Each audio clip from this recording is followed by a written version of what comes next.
All right, guys.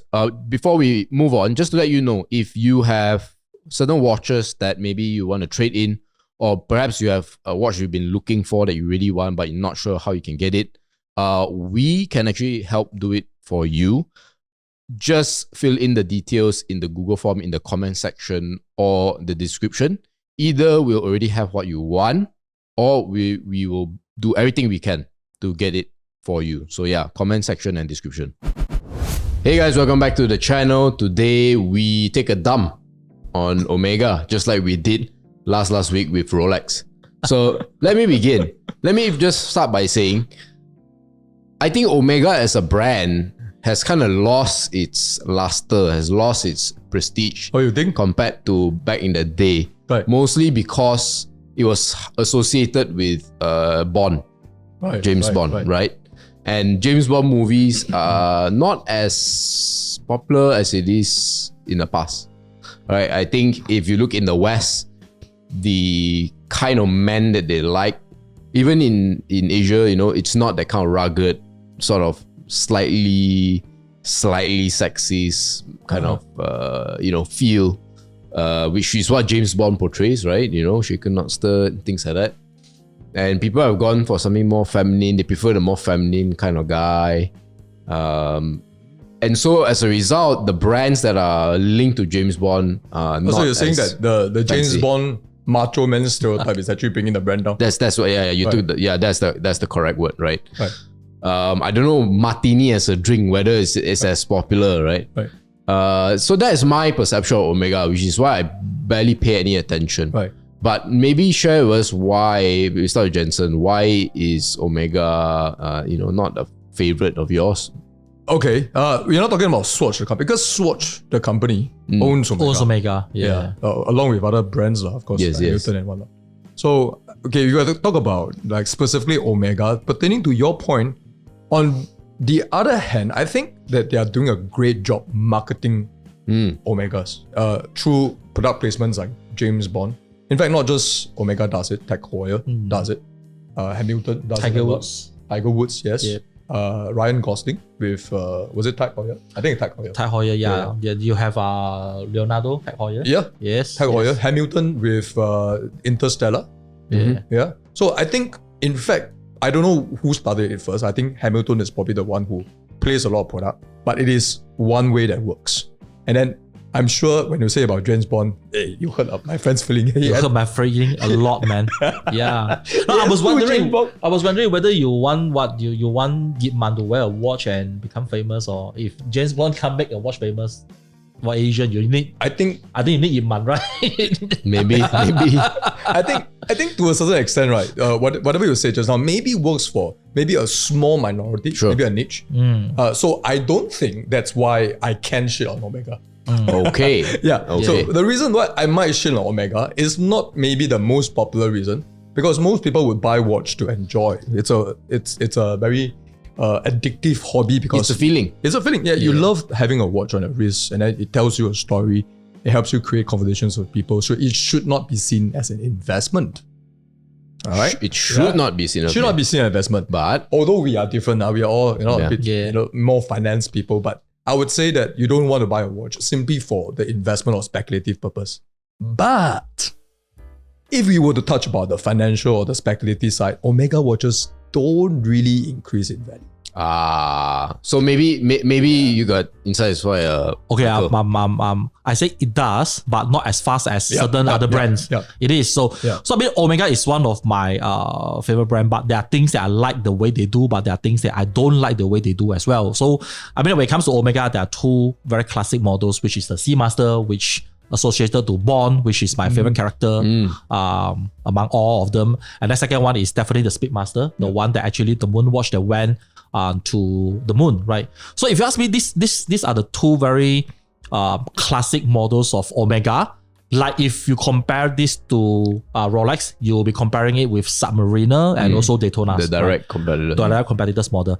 So actually, yes, I think Jensen is right. You are right that Omega started way more prestige compared to Rolex those days. Yes, they are really doing very proper watch business. Yes. They build very proper watch. They build watches for a reason, right? It's not that like I'm doing this and then suddenly I got fatak and then my name become very famous. So it's a long-term investment. Yes, and so they are a very proper watchmaker. And then the name Omega has been there. It's not like a created out name. I think you know which brand I'm referring to.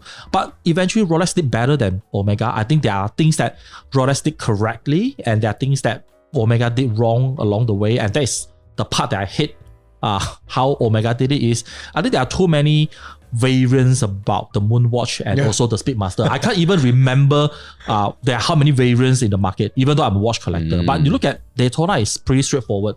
Those are only the few variants over there. It's playing around with materials, playing around with some of the sizes and some of the dials. The dials is almost the same, unless the Paul Newman Daytona. So people like classic that can last long, and then you won't think that, hey, suddenly I lost track. This is Speedmaster, what limited edition? This is Moonwatch, what limited edition?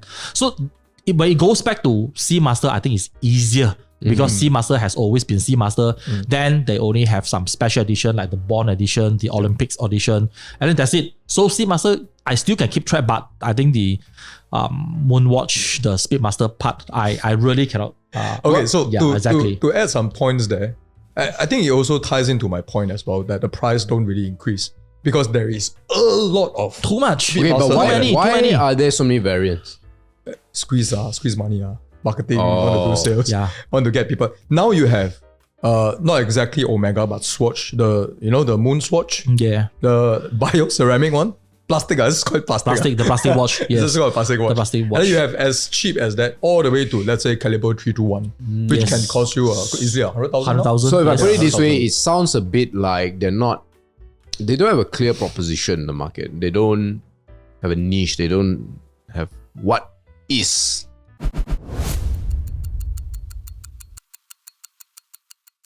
Now, guys, if you have a watch in mind that you want us to review that we haven't reviewed yet, just let us know in the comments, right? We'll definitely respond to that and get to you ASAP.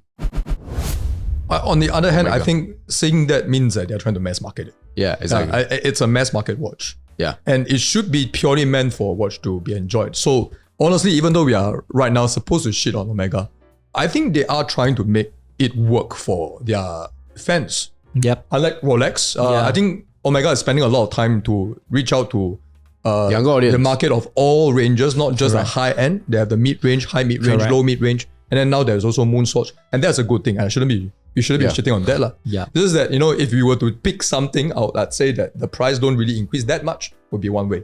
Yeah. But by the way, you can say that because starting on 1st of September, so if you follow our podcast, 1st of September, Omega is going to increase across board all models 9.1%. Yeah. 9.1%. This is the second time this year they increased the price. Wow, why are they so confident?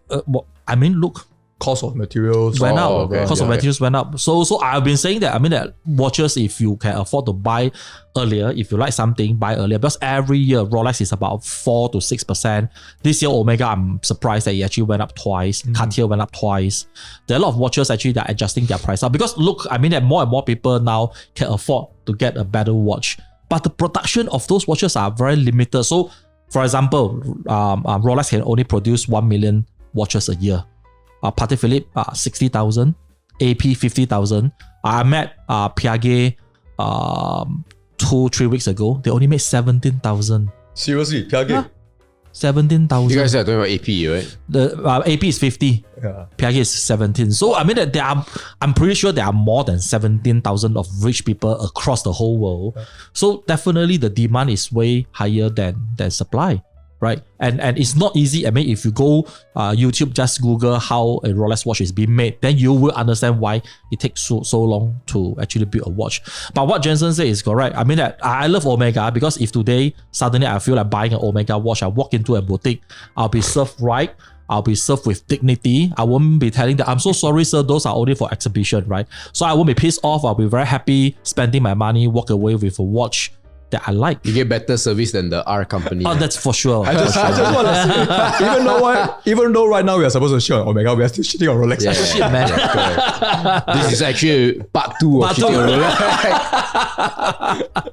But if I summarize everything you guys are saying, just to end the video, I think number 1 is price don't go up mainly because of the variation.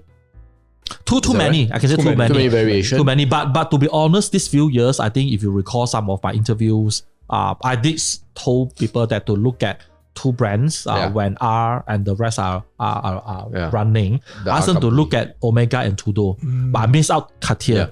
So these are the 3, Omega, Tudor, and Cartier. These are the 3 so-called brands, sub-brands that recently performed quite well in the past 2 years.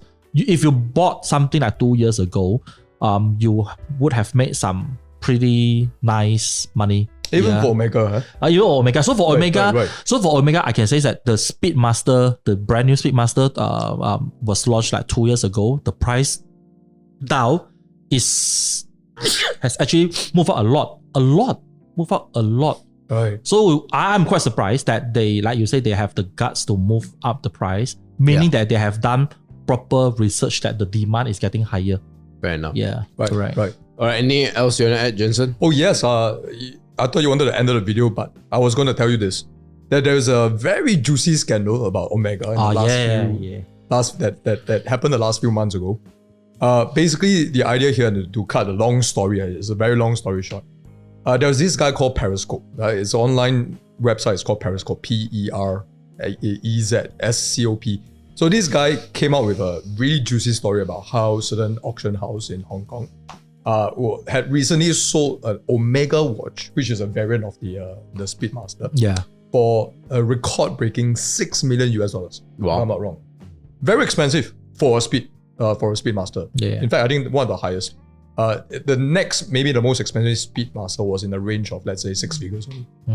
So when they came out with this particular news, obviously people had a look into what kind of Speedmaster can command such a value, 6 million plus.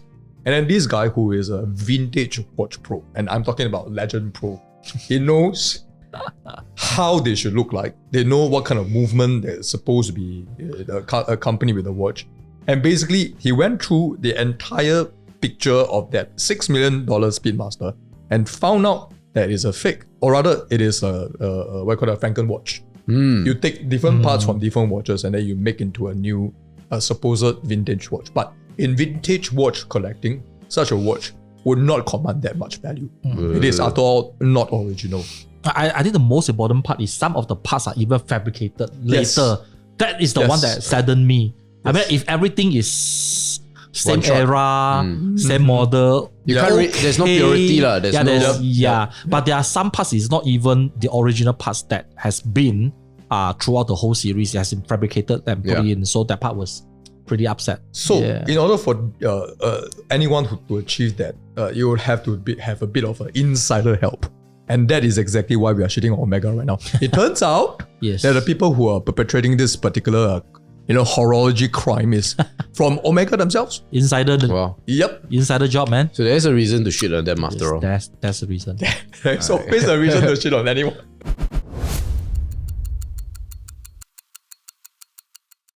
So if you are enjoying the video so far, always remember to support us by liking, commenting, and subscribing. Click on the notification bell so whenever new videos pop, you'll know it right away.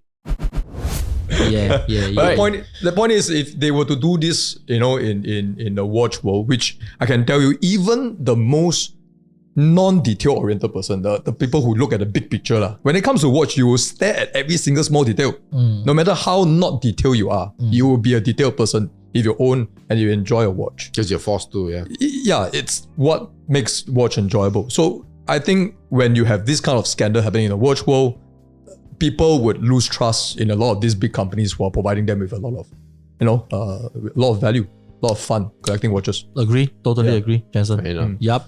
All right, guys. Thanks for sharing with me your reasons why Omega is can be pretty bad sometimes, but still better than our company. And guys, thanks for staying all the way until the end. Thanks for the support, and hope to see you in the next video. All right. Ciao.